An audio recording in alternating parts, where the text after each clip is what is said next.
Maranatha, the Lord is coming, a devotional by Ellen G. White. Sanctification is for Sabbath keepers, August 18th. Remember the Sabbath day to keep it holy.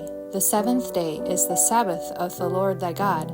In it thou shalt not do any work. Exodus 20, verses 8 through 10. God has declared in His word that the seventh day is a sign between Him and His chosen people, a sign of their loyalty. The seventh day is God's chosen day.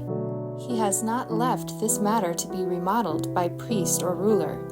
It is of too great importance to be left to human judgment. God saw that men would study their own convenience and choose a day best suited to their inclinations, a day bearing no divine authority, and He has stated plainly that the seventh day is the Sabbath of the Lord. Every man in God's world is under the laws of His government.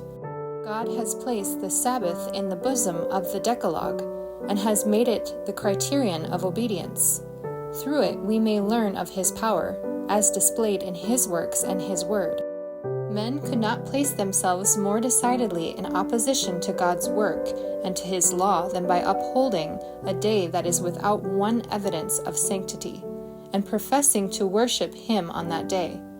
Those who have corrupted the law by substituting a false Sabbath for the holy Sabbath of God, and who compel the observance of this false Sabbath, exalt themselves above God, and honor the spurious above the genuine.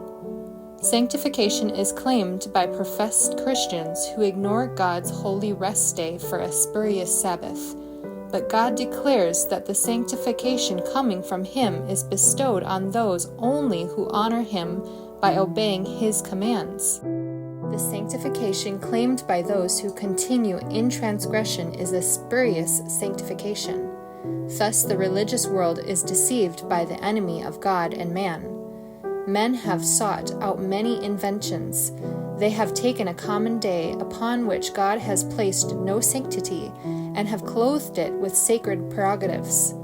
They have declared it to be a holy day, but this does not give it a vestige of sanctity. They dishonor God by accepting human institutions and presenting to the world as the Christian Sabbath a day which has no "Thus saith the Lord" for its authority.